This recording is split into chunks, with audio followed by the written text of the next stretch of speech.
পৰিচালক দিব্যজ্যোতি শৰ্মা ডাঙৰীয়া আৰু মই আমাৰ সকলোৱে শ্ৰদ্ধাৰ ইমান মহান ব্যক্তি আমি যোৰহাটত পাইছোঁ। এইজন বৈজ্ঞানিক বিপিন খঙীয়াৰ দৰে লোকক আমি সঁচাকৈ মই ধন্য মানিছোঁ। আৰু প্ৰবীণ ৰাজখোৱা প্ৰমুখ্যে মোৰ সন্মুখত উপবিষ্ট এই বিদ্যালয়ৰ শিক্ষক শিক্ষয়িত্ৰী আৰু তাতোতকৈ মোৰ অতি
अच्छा से डाल दीजिए, बढ़िया रहेगा।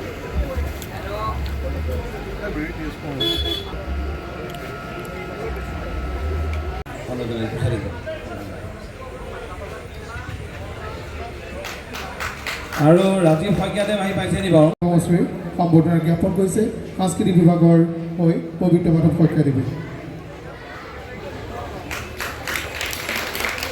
লগতে বিদ্যালয়ৰ অধ্যক্ষ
শৰীৰত মোৰ ভিতৰত কিহৰে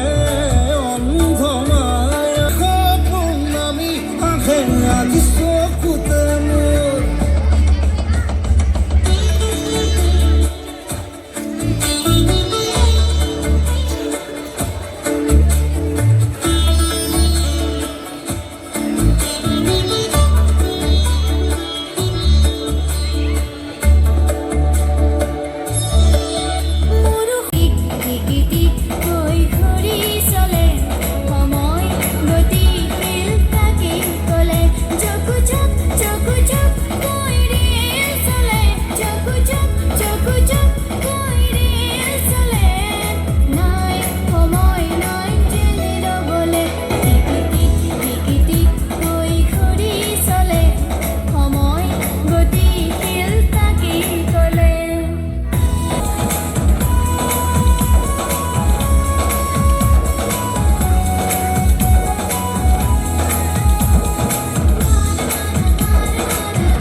দিন দুঃখ দামোদৰ প্ৰভু দিন দুঃখ দয়াহীন দামোদৰ প্ৰভু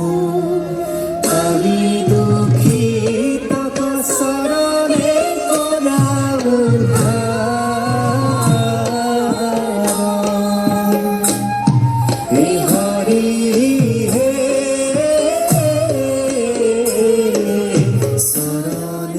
কৰা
উত্তৰ পূব বাণিজ্য মেলাত বৃহৎ বাণিজ্য মেলা আচলতে ইয়াত বাণিজ্য মেলাত এখন মঞ্চ দিছে সেই মঞ্চত চিনামৰা জাতীয় বিদ্যালয়ে অনুষ্ঠান পৰিৱেশন কৰিছে আৰু চিনামৰা জাতীয় বিদ্যালয়ৰ আজি শতাধিক ছাত্ৰ ছাত্ৰী উপস্থিত হৈ এই বৰ্ষটো 2026 বৰ্ষটো আচলতে ভূপেন হাজৰিকাৰ জন্ম শতবৰ্ষৰ যি অনুষ্ঠান চলি আছে সেই অনুষ্ঠানৰ লগত সংগতি ৰাখি ডক্টৰ ভূপেন হাজৰিকাৰ জন্ম শতবৰ্ষ শ্ৰদ্ধাৰ্ঘ্য অনুষ্ঠান বুলি চিনামৰা জাতীয় বিদ্যালয়ৰ ইয়াত ভূপেন হাজৰিকাৰ গীত নৃত্যৰ লগতে আমি প্ৰাণৰ শিল্পী জুবিন গাৰ্গৰ বিভিন্ন গীত নৃত্য আৰু অসমৰ সাংস্কৃতিক জগতৰ বৰগীত বা আজি সত্ৰীয়া নৃত্যৰ দৰে অনুষ্ঠান ইয়াত ছাত্ৰ ছাত্ৰীসকলে পৰিৱেশন কৰিছে মই 26টাকৈ অনুষ্ঠান পৰিৱেশন কৰিছে আৰু মই এটা কথা বাণিজ্য মেলাৰ কৰ্তৃপক্ষক বা যিসকল বাণিজ্য মেলাৰ উদ্যোক্তা তেওঁলোকক প্ৰশংসা কৰিছোঁ তেওঁলোকে এই শিশুসকলক এই ধৰণে আচলতে কিছু আগবঢ়াই নিবৰ কাৰণে সুযোগ দিছে আৰু এই যোৰহাটত আহি চিনামৰাৰ পৰা যোৰহাটত আহি আমি ছাত্ৰ ছাত্ৰীসকলক বিভিন্ন অনুষ্ঠান আজি তেওঁলোকে পৰিৱেশন কৰিছে মই এটা কথাই বিচাৰিম যে ছাত্ৰ ছাত্ৰীসকল দিনক দিনে আগবাঢ়ি যাওক আৰু ভূপেন হাজৰিকাৰ বাটেৰে জুবিন গাৰ্গৰ বাটেৰে আদৰ্শৰে আগবাঢ়ি গৈ যাতে এখন সুন্দৰ অসম গঢ়িব পাৰে সুন্দৰ অসমত যাতে তেওঁলোক বসবাস কৰিব পাৰে সকলো নেতিবাচকতাৰ অন্ত পেলাই ইতিবাচক দৃষ্টিভংগীৰে যাতে সমাজখন সংগঠিত কৰে তাকে আমি কামনা কৰিবলৈ চিনামৰা জাতীয় বিদ্যালয়ে এই কাৰ্যসূচী ৰূপায়ণ কৰিছে চিনামৰা জাতীয় বিদ্যালয়ৰ পৰা আহিছোঁ